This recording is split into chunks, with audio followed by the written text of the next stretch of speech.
আমরা খুশি, আমরা খুশি। আমরা যারা শহীদ আহত হয়েছে তাদের শান্তি পেয়েছি।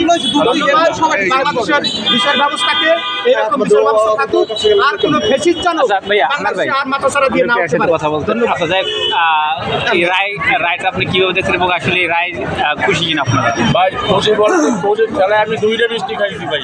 তাই বলছেন ভাই কি পরিমাণ খুশি যে মানে 2টা মিষ্টি খাই। আমি অনেক খুশি ভাই। মা অবশ্যই ভারতে পলাইছে, 5ই আগস্ট ছাত্র জনতার ঘাবরানি খাইয়ে পলাইছে। তাই ছাত্র জনতারে খুন করতে মারছে, এখন সেই ফাঁসির যে একটা রায় সঠিক বিচারটা আমরা পাইছি। আলহামদুলিল্লাহ আমাদের ওলামায়ে কেরাম থেকে শুরু করে বাংলাদেশে অনেক মানুষকে শেখ হাসিনা এবং তার দল নির্বিচারে খুন করে এরপরে হাত পা বেঁধে নদীর মধ্যেও ভালাই, সেরকম তথ্য আমরা পাইছি। তো সর্বোপরি আলহামদুলিল্লাহ অনেক খুশি, কারণ ফ্যাসিস্টের যে 7টি ফাঁসির রায় এইটা আমি কান দিয়ে শুনতে পাচ্ছি।